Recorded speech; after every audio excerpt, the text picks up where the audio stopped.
So with the NBA's gambling to marriage, we've seen them run into quite a few stumbling blocks with Terry Rozier, Chauncey Billups, Jonte Porter, etc. And we've dived into the details extensively in my series When the Money's Worth the Headache. I'll link in the description below. But right here, we're going to get a sneak peek behind the curtain of what's the real business model behind all the marketing we can't escape from, and also how the ultimate fan experience, like throwing out the first pitch, meeting some of the legendary players that used to play on some of these franchises, and even participating in some of the halftime festivities like taking a half-court shot or even throwing out the first pitch. But that ultimate fan experience is tied into something quite addictive.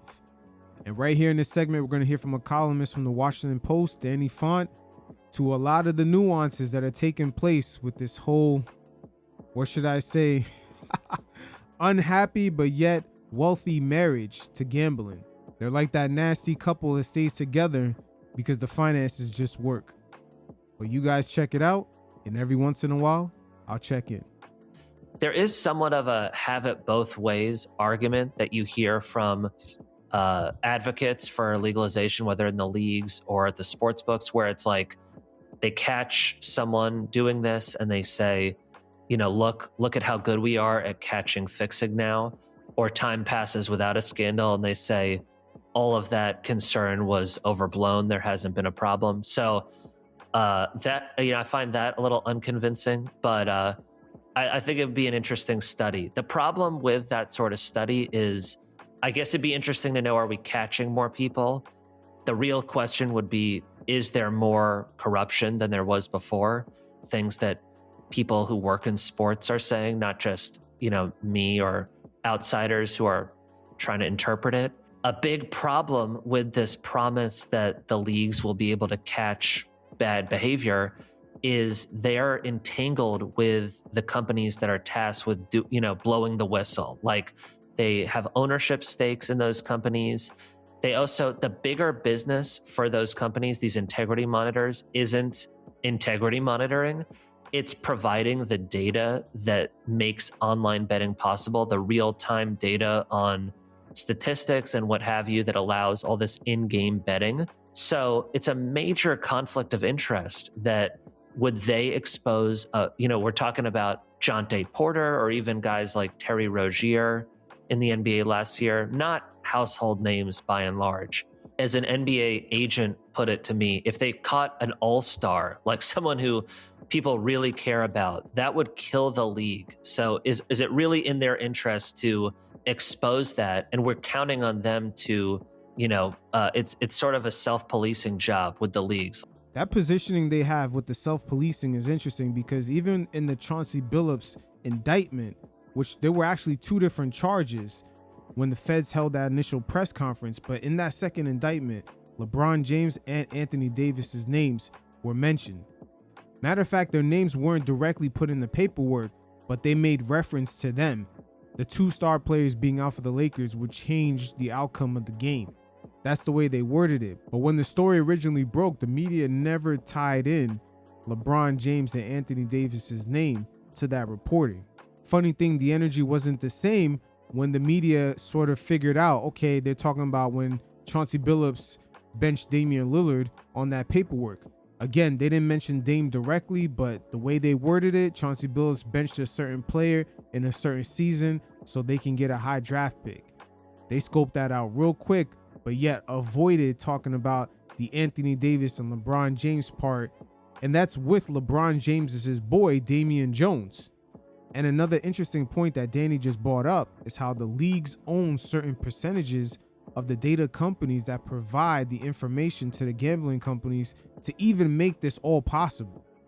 It's almost like the leagues being in partnership with the gambling companies, it allows them to double dip. They now have a way of providing the data that allows the whole ecosystem to exist, and they have control of all the teams' licensing that would allow the gambling companies to even offer fans to bet on certain teams.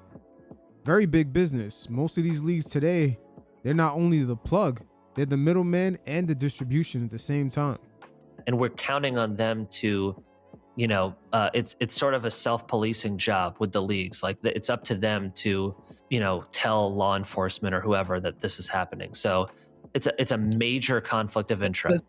You could take a look at Major League Baseball and the way they handled the situation with Otani from the Los Angeles Dodgers. MLB is making a lot of money off of him, especially he has that international appeal.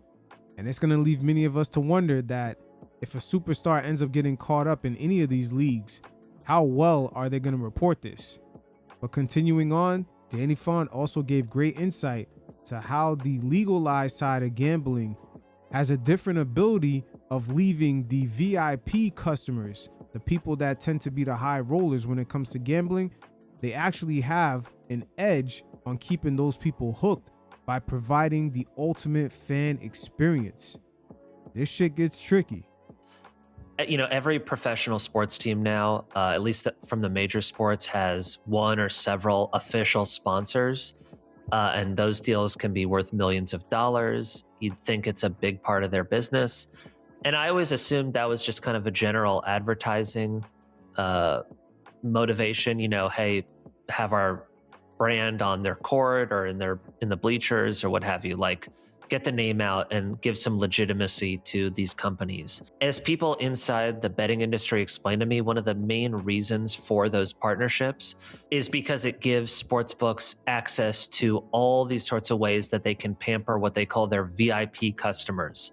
People losing tens of thousands of dollars a week, and sometimes much, much more than that, are really the backbone of the money that these leagues are making. The biggest, if you think about it, like, how much do I have to lose, or how much do I have to bet, $20 a game to come close to what they're making off a VIP? So I mentioned they want access to these teams. The reason why is VIPs are throwing out the first pitch at Major League Baseball games, letting their kids take batting practice on a big league field, playing pickup on an NBA court, giving the starting command at a NASCAR race. Like, the list goes on. It's the most dreamlike experiences for a sports fan possible. And so much of this business is about not only finding those people, but keeping them happy and keeping them loyal to a specific company. Woo, that's the ultimate. We gonna pimp out your fandom. Oh man. You gotta wonder if anybody within those organizations, clearly knowing that this person might have a gambling problem, would they even care to say anything?